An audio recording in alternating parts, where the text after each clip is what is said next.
በስመ አብ ወወልድ ወመንፈስ ቅዱስ አሃዱ አምላክ።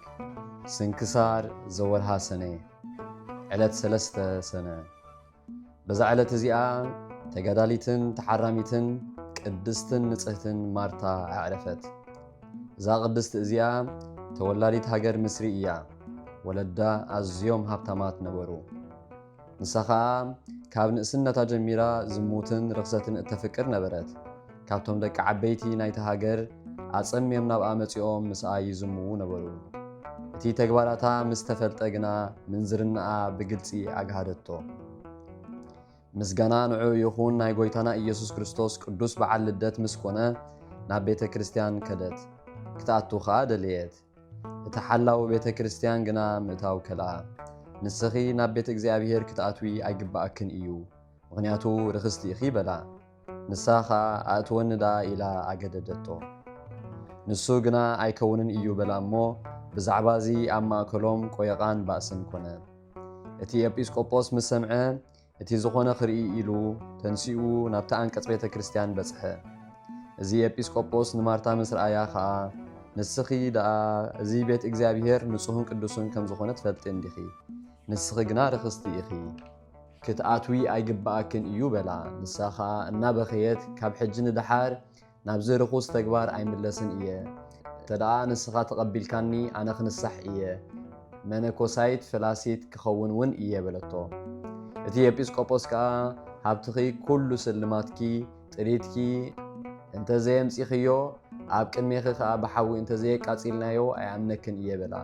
ንሳኻ ሽዑ ቀልጢፋ ናብ ገዛኣ ኸይዳ ኩሉ ንብረታ ብዙሕ ዝዋግኡ ሽልማታ ኣምፂኣ ናብቲ ኤጲስቆጶስ ኣብፅሓቶ።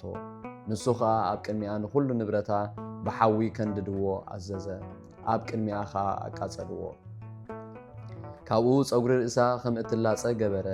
ዝነበራ ክዳውንቲ ኣልዩ ልብሲ ፀጉሪ ሓርፋፍ ልብሲ ኣልበሳ። ኣመንኪሱ ናብ ደብረ ደናግል ሰደዳ። ኣብቲ ደብሪ ኣትያ ድማ ዓብዪ ገድሊ ተጋድለት። ንነፍሳ ኸኣ ኩሉ ግዜ ከምዚ እናበለት ትግስፃ ነበረት።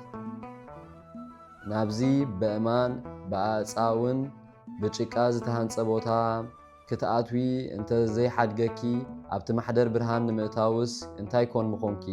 እንታይ ምገበርኩ? መን እዩ ዝወሓሰኒ? መን እዩ ኸም እንታይ ዝልምን ትብል ነበረት። ኦ ጎይታ ጎይታይ፣ ካብቲ ዓቃቢ ቤተ ክርስቲያን ነቲ ዝበለኒ ሕፍረት እኳ ክፀሮ ዘይከኣልኩስ፣ ኦ ጎይታይ ኣነስ እልምነካ ኣለኹ፣ ኣብ ቅድሚ ቅዱሳን መላእኽትኻ ኣይተሕፍረኒ ትብል ነበረት።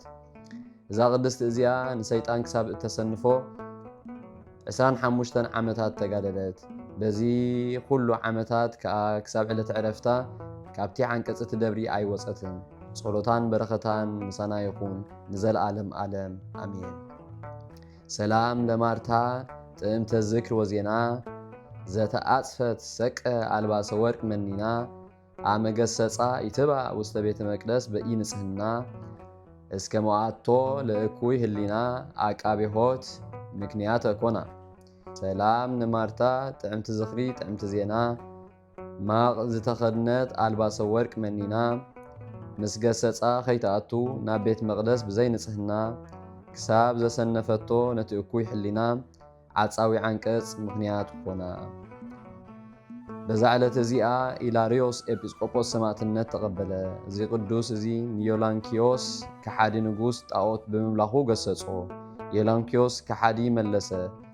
ንስኻስ ነቲ ብኢድ ኣይሁድ ንዝተሰቕለ ስለዘየምለኽክዎ ከሓዲ ክትብለኒ? በል ኣነ ኸኣ ካብ ብዝሒ መቕጻዕትን ስቓይን ነቲ ዝተሰቕለ ኣምልኾትካ ክሳብ እትሓድግ ክገብረካ እየ በሎ። እዚ ምስ በለ ንሓደ ካብ መኳንንቱ ሃቦ። ኩሉ ግዜ ብዘይ ምቁራፅ ብዘይ ገለ ንሕስያ ዓብዪ መቕጻዕቲ ክቐፅዕዎ ኣዘዘ። እቲ መኮንን ከዓ ወሲዱ ብዝተፈላለየ መቕጻዕቲ ክቐፅዖ ጀመረ። ሓደ ዓመት ሙሉእ እናቐፅዖ ተቐመጠ። ኣብዛ ዓመት እዚ ሓንቲ መዓልቲ እውን ይኹን ፈፂሙ ካብ መቕፅዑ ኣዕሪፉ ኣይፈልጥን። ካብኡ ናብ ሓዊ ደርበይዎ። ንሱ ከዓ ኣብኣ ቆይሙ ንእግዚኣብሔር የመስግኖን ይውድሶን ነበረ። በዛ ተኣምራት እዚኣ ከዓ ብዙሓት ሰባት ብጎይታና ኢየሱስ ክርስቶስ ኣሚኖም ሰማዕትነት ተቐበሉ። ምስጋና ንጎይታና ይኹን። ብድሕሪ እዚ ከምዚ ካብ ኣታኽልቲ ቦታ እትወጾ ካብቲ ሓዊ ኣውፅዎ። እቲ መኮንን ብስቓዩ ምስ ደኸመ ዝገብሮ ጨነቆ። መወዳእቱ ርእሱ ብሰይፊ ክቆርፅዎ ኣዘዘ። ተሰይፉ ከዓ ኣኽሊል ሰማዕትነት ተቐበለ በረኸቱ ምሳና ይኹን ንዘለዓለም ዓለም ኣሜን። ሰላም ለኢላርዮስ ዘተኣገሰ ስቃያተ መጠነ ኣሃዱ ዓመት ዘኣልቦ ህፀተ እንዘ ይትፈርህ ምንተ ወዘያንበለብል እሳተ ማእከለ እቶን ቀዊሞ ጸለየ ጸሎተ እንዘ ብዙሃን ኣምኑ ወኮኑ ሰማይተ። ሰላም ንኢላርዮስ ዝተጸመመ ስቃያት 11 ዓመት ዘይብሉ ጉድለት ወላ ሓንቲ ከይፈርሐ ዘንበልብል እሳት ኣብ ማእከል ሓዊ ደው ኢሉ ጸለየ ጸሎት ብዙሓት ክሳብ ዝኣምኑ ተቐበልውን ሰማዕትነት። ዘቕረብክዎ ማህሌት ኣዘኻኺረ ኣእላፍ ካብቶም ኣዘውቲሮም ዘገልግሉኻ ኩሉ ግዜ ብዘይ ምዕራፍ እንዳኽነበብ ተቐበል ናይ ድኽነተይ መጽሓፍ ዝገበርካ ጎይታ ናይታ መበለት መባእ ውኩፍ ካብ ዘእተውዎ ሃብታማት ናይ ሃብቶም ተረፍ።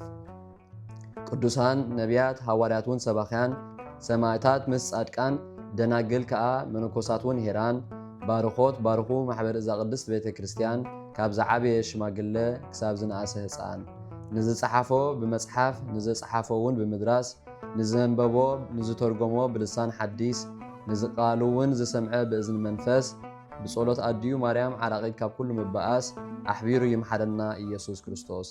ሰላም ንዓኹም ጻድቃን ምስ ሰማይት ዘዕረፍኩም በዛ ሎሚ ዕለት ንዓለም ዘሰነፍኩም ኢኹም ንስኻትኩም ብኩሉ ትዕግስት ኣብ ቅድሚ ፈጣሪ ለምኑ ብኩሉ ሰዓት ብዘይካ ንስሓ ንዓና ከይወስደና ሞት። ሰላም ንዓኹም ናይ ዛዕለት እዚኣ ጻድቃን ኩልኹም ሰብኡትን ኣንስትን በብኣስማትኩም ቅዱሳን ሰማይን ምድርን ማሕበር ስላሴ ንስኹም ምእንቲ ማርያም ኣዲኡ ዘክሩን ኣብ ጸሎትኩም ንኸትሕልውና ተማሕፂና ኣሎና ብናይ ክርስቶስ ደም።